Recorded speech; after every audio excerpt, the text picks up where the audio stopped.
அடிக்கிற வெயிலுக்கு வீட்டுக்கு வந்தால் ஜில்லுன்னு ஏதாவது குடிச்சே ஆகணும். அதே நேரத்தில் எனர்ஜியாகவும் இருக்கணும்.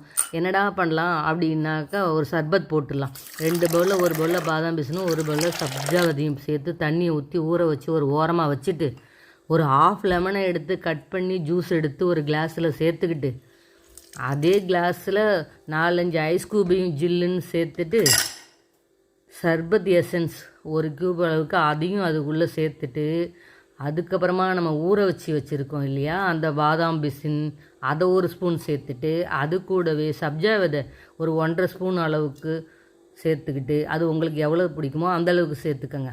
அதுக்கப்புறம் 1 ஸ்பூன் சுகரையும் சேர்த்துட்டு எல்லாத்தையும் சேர்த்ததுக்கப்புறம் அந்த கிளாஸ் பிடிக்கிற அளவுக்கு தண்ணியை ஊற்றி நல்லா சுகர் கரையிற அளவுக்கு ஸ்பூனால் நல்லா கலக்கி விட வேண்டியது தான். நல்லா சுகர் கரைஞ்சி நம்ம அந்த சிரப்பும் எல்லாம் சேர்ந்து மிக்ஸ் ஆகி வந்ததுக்கப்புறம் ஒரு சூப்பரான ஜில்லுன்னு ஒரு சர்பத் நம்ம கையில் கிடைக்கும். அது வரைக்கும் அந்த ஸ்பூனால் நல்லா கலக்கிக்கிட்டே இருக்கணும். நம்ம இப்போ கலக்கி முடித்ததுக்கப்புறம் ஒரு அருமையான சர்பத் ஜில்லுன்னு நம்ம கையில் ரெடி ஆகிடுச்சு. அப்புறம் என்ன, எடுத்து குடிக்க வேண்டியது தான்.